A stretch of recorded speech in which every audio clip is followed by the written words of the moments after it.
Mi nombre es Otto Dietrich zur Linde. Uno de mis antepasados, Christoph zur Linde, murió en la carga de caballería que decidió la victoria de Zorndorf. Mi bisabuelo materno, Ulrich Forkel, fue asesinado en la foresta de Marchanoir por francotiradores franceses en los últimos días de 1870.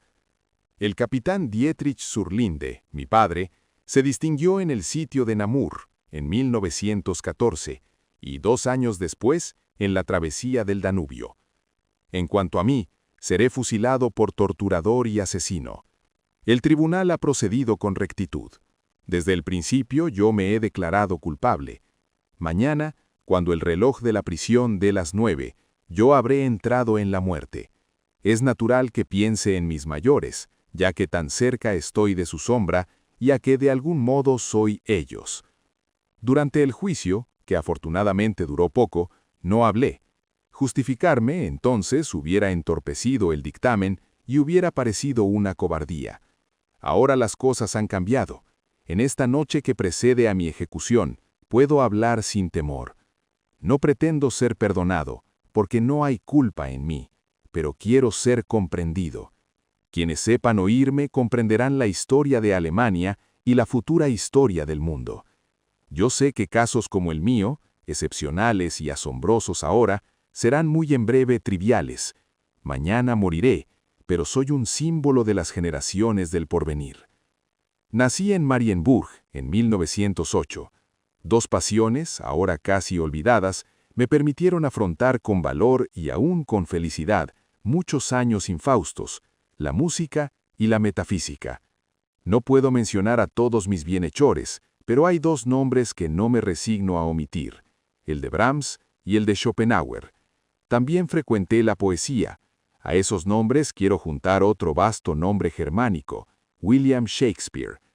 Antes la teología me interesó, pero de esa fantástica disciplina y de la fe cristiana me desvió para siempre Schopenhauer, con razones directas, Shakespeare y Brahms, con la infinita variedad de su mundo. Sepa quien se detiene maravillado, trémulo de ternura y de gratitud, ante cualquier lugar de la obra de esos felices, que yo también me detuve ahí, yo el abominable.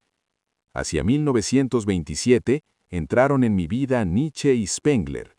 Observa un escritor del siglo XVIII que nadie quiere deber nada a sus contemporáneos. Yo, para libertarme de una influencia que presentí opresora, escribí un artículo titulado Abrechnung mit Spengler, en el que hacía notar que el monumento más inequívoco de los rasgos que el autor llama fáusticos no es el misceláneo drama de Goethe, sino un poema redactado hace 20 siglos, el de Rerum Natura. Rendí justicia, empero, a la sinceridad del filósofo de la historia, a su espíritu radicalmente alemán, Kerndeutsch, militar. En 1929 entré en el partido. Poco diré de mis años de aprendizaje. Fueron más duros para mí que para muchos otros, ya que, a pesar de no carecer de valor, me falta toda vocación de violencia. Comprendí, sin embargo, que estábamos al borde de un tiempo nuevo y que ese tiempo, comparable a las épocas iniciales del Islam o del cristianismo, exigía hombres nuevos. Individualmente, mis camaradas me eran odiosos. En vano procuré razonar que, para el alto fin que nos congregaba, no éramos individuos. Aseveran los teólogos que si la atención del Señor se desviara un solo segundo de mi derecha mano que escribe, ésta recaería en la nada, como si la fulminara un fuego sin luz. Nadie puede ser, digo yo, nadie puede probar una copa de agua o partir un trozo de pan sin justificación. Para cada hombre esa justificación es distinta. Yo esperaba la guerra inexorable que probaría nuestra fe. Me bastaba saber que yo sería un soldado de sus batallas. Alguna vez temí que nos defraudaran la cobardía de Inglaterra y de Rusia. El azar o el destino tejió de otra manera mi porvenir. El 1 de marzo de 1939, al oscurecer, hubo disturbios en Tilsit que los diarios no registraron. En la calle, detrás de la sinagoga, 2 balas me atravesaron la pierna que fue necesario amputar. Días después entraban en Bohemia nuestros ejércitos. Cuando las sirenas lo proclamaron, yo estaba en el sedentario hospital, tratando de perderme y de olvidarme en los libros de Schopenhauer. Símbolo de mi vano destino, dormía en el reborde de la ventana un gato enorme y fofo.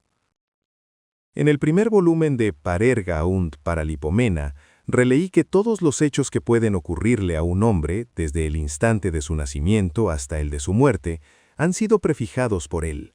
Así, toda negligencia es deliberada, todo casual encuentro una cita, toda humillación una penitencia, todo fracaso una misteriosa victoria, toda muerte un suicidio. No hay consuelo más hábil que el pensamiento de que hemos elegido nuestras desdichas. Esa teleología individual nos revela un orden secreto y prodigiosamente nos confunde con la divinidad. ¿Qué ignorado propósito, cavilé, me hizo buscar ese atardecer, esas balas y esa mutilación? No el temor de la guerra, yo lo sabía. Algo más profundo. Al fin creí entender.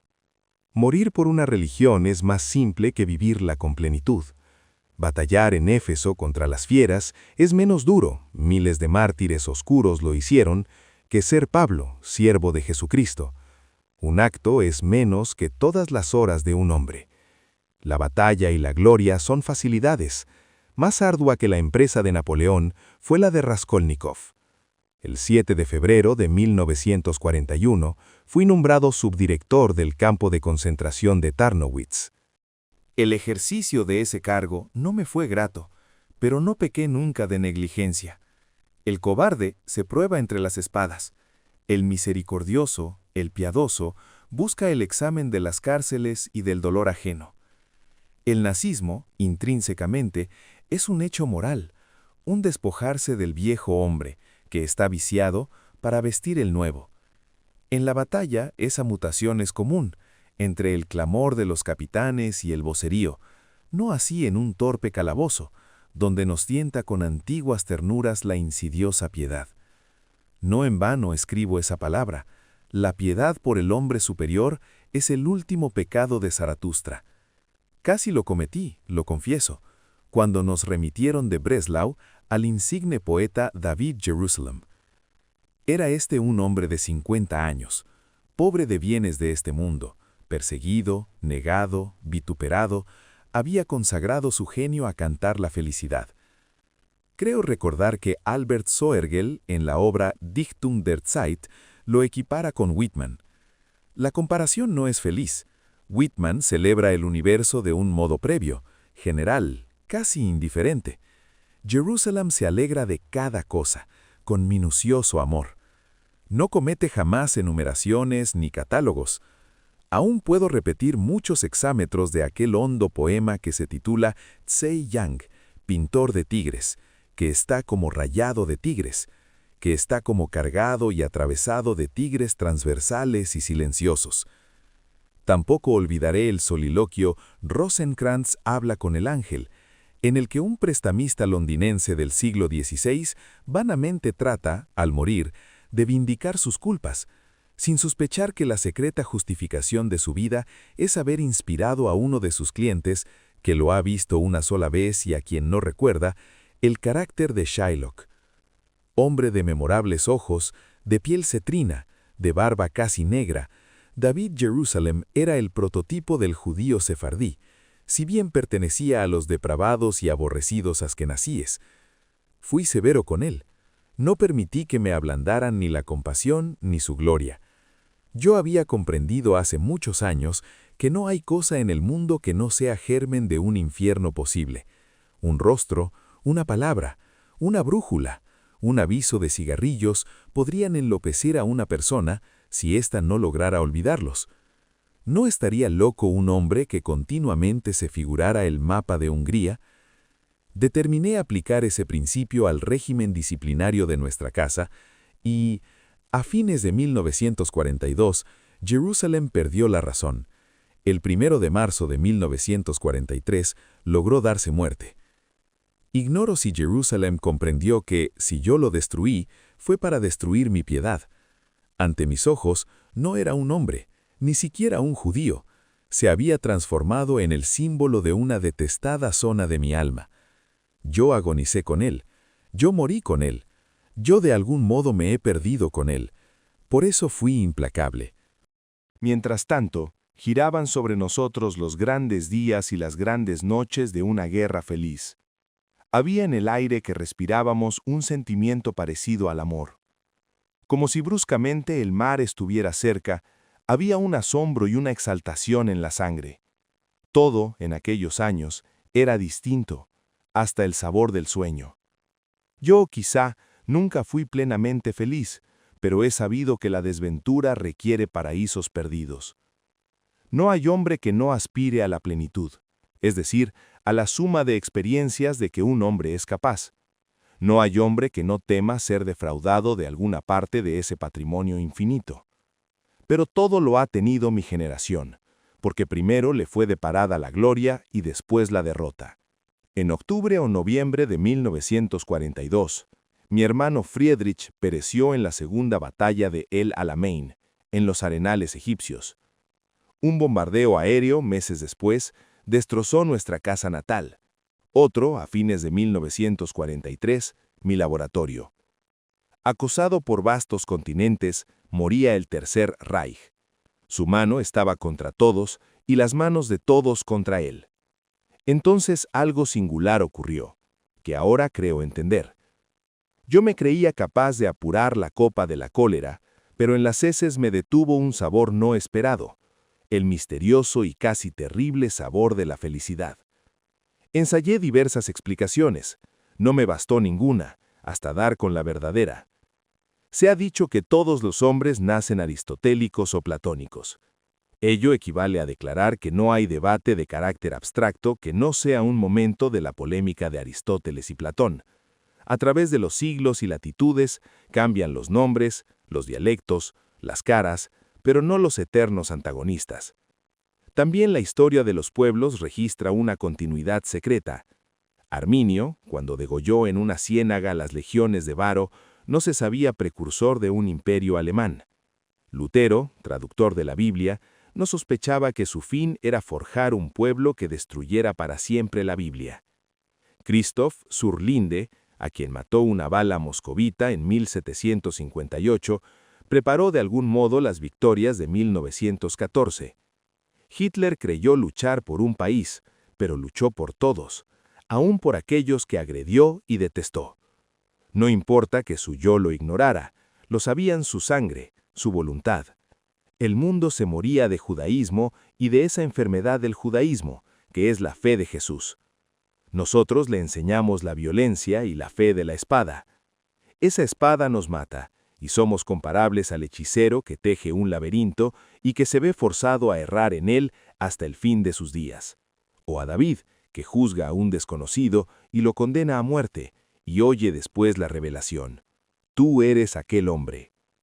Muchas cosas hay que destruir para edificar el nuevo orden. Ahora sabemos que Alemania era una de esas cosas. Hemos dado algo más que nuestra vida. Hemos dado la suerte de nuestro querido país. Que otros maldigan y otros lloren. A mí me regocija que nuestro don sea orbicular y perfecto. Se cierne ahora sobre el mundo una época implacable. Nosotros la forjamos. Nosotros, que ya somos su víctima. ¿Qué importa que Inglaterra sea el martillo y nosotros el yunque? Lo importante es que rija la violencia, no las serviles timideces cristianas. Si la victoria y la injusticia y la felicidad no son para Alemania, que sean para otras naciones. Que el cielo exista, aunque nuestro lugar sea el infierno. Miro mi cara en el espejo para saber quién soy, para saber cómo me portaré dentro de unas horas, cuando me enfrente con el fin. Mi carne puede tener miedo, yo no. Gracias por escuchar Requiem Alemán de Jorge Luis Borges. Si este audiolibro fue de tu agrado, no te olvides de presionar el botón del like en el video y suscríbete al Club del Vocablo para escuchar más literatura universal. Haz clic en el recuadro para ir al siguiente audiolibro.